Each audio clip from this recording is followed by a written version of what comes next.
हा मूवी तर सगळ्यांनी आपल्या स्कूल फ्रेंड्ससोबत बघितलाच पाहिजे. Hello everyone, this is YOLO with Sanchita. कॉलेजमध्ये सगळे लेक्चर्स अटेंड करून आमचा एकदम सडन प्लॅन झाला क्रांतीज्योती विद्यालय बघायला जायचा. मग काय, आम्ही फटाफट टिफिन खाल्ला आणि मग चांगलं फ्रेश रेडी होऊन गेलो एल्प्रोला. त्यात पण आम्हाला खूप लेट झाला कारण आमची कॅब बुक होत नव्हती आणि तिकीटसुद्धा काढायचे होते. स्टार्टिंगचा 10 मिनिट्सचा पार्ट तर आमचा मिस झाला. गाईज, मस्ट वॉच मूवी आहे, ते पण तुमच्या स्कूल फ्रेंड्ससोबत नक्की बघा.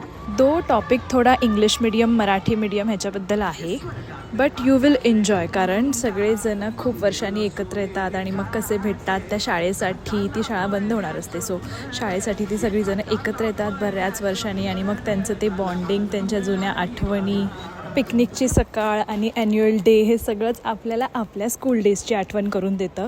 सो खूप खूप खूप मस्त मूवी आहे, सगळ्यांनी जरूर पहा. गाईज, मी जर मुंबईला असती तर फॉर शुअर मी माझ्या स्कूल फ्रेंड्ससोबत गेली असती.